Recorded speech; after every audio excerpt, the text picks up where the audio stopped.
Hello বন্ধুরা, কেমন আছো তোমরা সবাই? আশা করছি তোমরা সবাই খুব ভালো আছো। প্রত্যেক দিনের মতো আজও নিয়ে চলে এসেছি বেশ কিছু কিচেন টিপস। আর যেই টিপস গুলো জানা থাকলে আমাদের সংসারের কাজগুলো হয়ে যাবে অনেকটাই সোজা, বেঁচে যাবে সময়, পরিশ্রম, মাসিক বেশ কিছুটা খরচাও।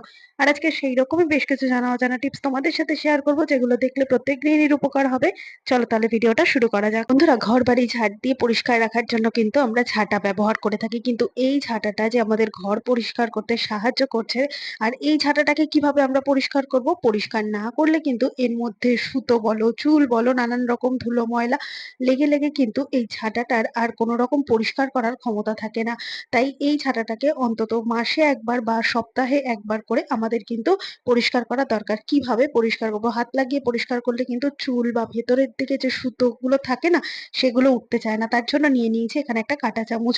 আমি এখানে একটা স্টিলের কাঁটা চামচ নিয়েছি, কিন্তু এই স্টিলের কাঁটা চামচটা একেবারেই অকেজো হয়ে গেছে, নষ্ট হয়ে গেছে দেখে এই কাজে বাড়িয়ে নিয়েছি। তোমাদের কাছে যদি প্লাস্টিকের কাঁটা চামচ থাকে, সেক্ষেত্রে তোমরা প্লাস্টিকের কাঁটা চামচ ব্যবহার করবে। এইভাবে চামচের সাহায্যে যদি আস্তে আস্তে তোমরা এই ঝাঁটাটাকে আঁচড়ে নিতে পারো, তাহলে ঝাঁটার ভেতর দিকে বা বাইরের দিকে যে কোনো রকমের যে চুল বলো, সুতো বলো, যে নোংরাগুলো আটকে থাকে, যাতে ঝাড় দিলে ঠিক মতো পরিষ্কার হয় না, তো সেই রকম ভাবে যদি তোমরা এই কাঁটা চামচের সাহায্যে তোমরা ঝাঁটাটাকে পরিষ্কার করে নাও, তাহলে খেয়াল করে দেখবে বন্ধুরা, ভিতর বাইরের সমস্ত চুল কিন্তু এই কাঁটা চামচের মধ্যে উঠে আসবে। তো যার জন্য হাত লাগানোর তো দরকার পড়বেই না, সাথে আমাদের কাজটাও অনেক বেশি সুবিধা হবে, আর একটা ঝাঁটা আমরা অনেকদিন পর্যন্ত ব্যবহার করতে পারবো। তো এই ছোট্ট টিপসটা ভালো লেগে থাকলে অবশ্যই লাইক করে দিও। চলো দেখে নাও পরের টিপস। বন্ধুরা, রাতের বেলা যখন আমরা ঘুমাতে যাই না, তখন তো মশারি ব্যবহার করি মশার জন্য। বিশেষ করে বর্ষাকালে তো মশারিটা ব্যবহার করা ভীষণ পরিমাণে উচিত। কিন্তু খেয়াল করে দেখবে বন্ধুরা, অনেক সময় যখন আমাদের হাত পা মশারির একেবারে সাইডের অংশটায় লেগে থাকে না ঘুমের মধ্যে, তখন কিন্তু এর মধ্যেও মশা বসে আমাদেরকে কামড়াতে পারে। বিশেষ করে বাচ্চাদের ক্ষেত্রে কিন্তু এই জিনিসটা হয়। বাচ্চারা যেহেতু একভাবে শোয় না, হাত পা নাড়াচাড়া করে, তাই হাতটা যদি মশারির বাইরের দিকে চলে যায় না, আর অনেকটা সময় যদি এইভাবে মশারির বাইরের দিকের অংশটায় এরকম ভাবে হাতটা লেগে থাকে বা পাটা লেগে থাকে, বাচ্চাদের কিন্তু ভীষণ পরিমাণে মশা কামড়ায় মশারি টানানো সত্ত্বেও। তো তার জন্য নিয়ে নিয়েছি ন্যাপথলিন। মশারি টানানো অবস্থায় তোমরা কাজটা করতে পারলে ভীষণই ভালো হবে। আর না হলে এরকম খালি মশারিতে তোমরা কি করবে, এরকম ভাবে একটা ন্যাপথলিন নিয়ে ভালো করে চারধারে লাগিয়ে দেবে। বিশেষ করে যে জায়গাটা আমরা মশারিটা টানানোর পর গুজি না, ঠিক সেই গোজার সেই লাইনটাতে কিন্তু এরকম ভাবে একটুখানি দেবে। তাতে কি হবে, এই ন্যাপথলিনের যে একটা উগ্র গন্ধ, সেই গন্ধের জন্য কোনো রকম মশা কিন্তু আর মশারির ধার কাছে আসতে পারবে না। আর মশারির মধ্যে আমাদের হাত পা টাচ হয়ে লেগে থাকলেও কোনো রকম মশা আর কামড়াবে না। তাই এই ছোট্ট ঘরোয়া টিপসটি তোমরা কিন্তু ফলো করতেই পারো। টিপসটা ভালো লাগলে প্রত্যেকের সাথে শেয়ার করে দেবে। দেখে নাও পরের টিপস।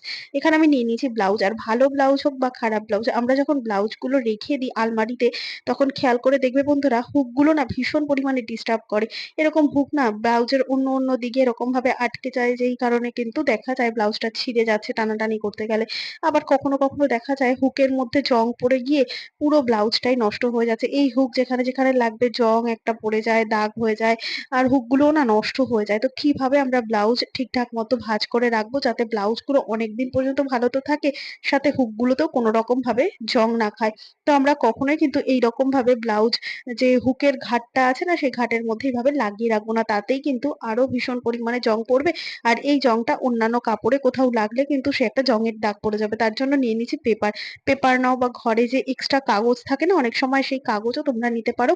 তো এইরকম ভাবে যে ঘাটের দিকটা আছে না, মানে যেই দিকটায় আমরা হুকটা লাগাই, ঘরের দিকটা, সেই ঘরের দিকটার যে ফোল্ডটা রয়েছে, সেই ফোল্ডের মধ্যে এইরকম ভাবে কাগজটাকে ভাঁজ করে দিয়ে দাও। যে কোনো ধরনের কাগজ হোক, তোমরা কাজটা করলেই ভালো হবে, যে কোনো ধরনের কাগজ দিয়ে।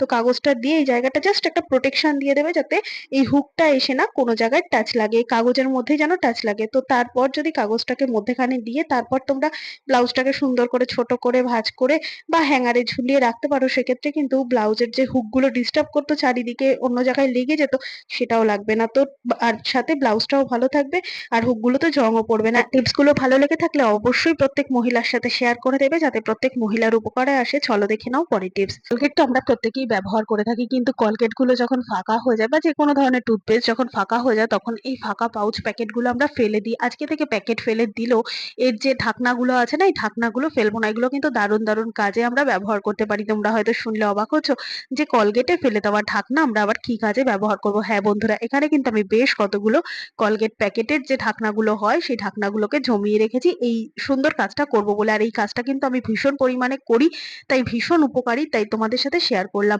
তো এখানে আমি বেশ কতগুলো ঢাকনা নিয়েছি, আর লাগবে হচ্ছে ডবল টেপ গাম। ডবল টেপ গাম ভীষণই একটা দরকারি জিনিস, ঘরে না থাকলে খুব কম দামে কিন্তু বাজারে পেয়ে যাবে, কিনে আনতে পারো। আর ঘরে রাখলে কিন্তু অনেকগুলো কাজ আমাদের হয়ে যাবে।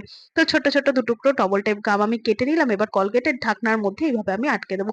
এবার দেখো বন্ধুরা, আমাদের ঘরে বা রান্নাঘরের যে কোনো দেয়ালে কিন্তু এই ডবল টেপ গামের সাহায্যে এই ঢাকনাগুলো আটকে দেবো। তো কি করব, আমরা কিন্তু এর মধ্যে যে লাইটার আছে না রান্নাঘরে, সেই লাইটারটাকে কিন্তু সুন্দর মতো হ্যাঙ্গিং করতে পারি, কেননা লাইটার এদিক ওদিক রাখলে কিন্তু দেখা যায় জল লেগে পরে আর জ্বলে না।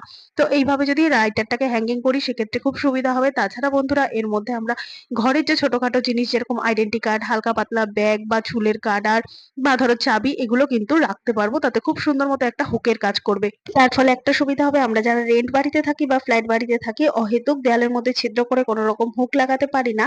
এই সহজ কাজগুলো কিন্তু আমরা এই হুকের মধ্যেই করে নিতে পারবো, যার জন্য কোনো রকম ড্রিল মেশিন দিয়ে দেয়ালটা নষ্ট করার দরকার পড়বে না।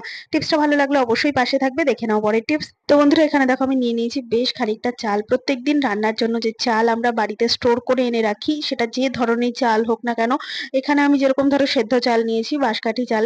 তো এই বাঁশকাঠি চাল ছাড়া তোমরা আতপ চাল বলো বা গোবিন্দভোগ চাল বলো বা যে কোনো ধরনের যেখানে যেরকম চাল পাওয়া যায়, চাল হোক বা ডাল, যেই সমস্ত জিনিসগুলো আমরা বাড়িতে অনেকটা পরিমাণ এনে রাখলে পরে খুব সহজেই পোকা লেগে যায়, তো সেই পোকাগুলো ছাড়ানো তো মুখের কথা না, সাথে কিন্তু আমাদের ভীষণ পরিমাণে অসুবিধার মধ্যে পড়তে হয়, কেননা চাল বা ডাল এগুলো কিন্তু কেটে কেটে নষ্ট করে দেয়।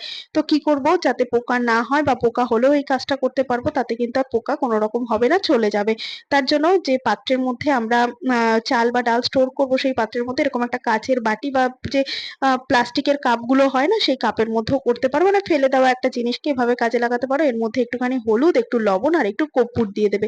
তো তিনটে জিনিসকে একসাথে মিশিয়ে এর চাল বা ডাল হোক বা ধরো যে কোনো ধরনের এই যে শুকনো জিনিসগুলো হয়, যেরকম ধরো আটা, ময়দা, সেই সমস্ত সমস্ত জিনিসেই কিন্তু তোমরা এই কাজটা করতে পারবে। এই তিনটে জিনিসকে একসাথে মিশিয়ে তারপর যদি তোমরা এই কৌটোর মধ্যে রেখে দাও, তাতে যে তিনটে মিশ্রণে একটা স্ট্রং একটা ফ্লেভার হবে না, সেই ফ্লেভারটাই কিন্তু কোনো রকম পোকামাকড় আর চাল ডাল বা আটা নষ্ট করতে পারবে না। আর যদিও বা আটা বা চাল ডালে পোকা ধরে থাকে, তারাও কিন্তু চলে যাবে। তো অনেকেই কিন্তু অনেক রকম জিনিস ব্যবহার করে যাতে পোকা না ধরে। কেউ শুকনো লঙ্কা বলো বা নানান রকম জিনিস তো ব্যবহার করা যায়। তো ছোট্ট এই জিনিসটা ব্যবহার করে তোমরা দেখতে পারো, দারুণ কাজ দেবে। সাথে কিন্তু আমাদের জিনিসগুলো অনেকদিন পর্যন্ত স্টোর করে রাখতে পারবো, কোনো রকম পোকা পিঁপড়ে কোনো কিছু হবে না। নিশ্চিন্তে কিন্তু তোমরা চাল ডাল আটা বিস্কুট ডালিয়া সুজি চালের গুঁড়ো এই সমস্ত জিনিসকে কিন্তু সুন্দর মতো স্টোর করে রাখতে পারবে। তাই যখনই পোকা ধরবে এই ছোট্ট কাজটা কিন্তু করে নেবে। আশা করছি আজকে সমস্ত টিপস কাজে দেবে। ভালো লেগে থাকলে লাইক কমেন্ট শেয়ার করে পাশে থাকবে। আর আমার এই ভিডিওটা তোমরা কে কোথা থেকে দেখছো কমেন্ট করে জানাতে ভুলবে না। দেখা হবে আবারও অন্য কোনো ভিডিওর সঙ্গে। ধন্যবাদ।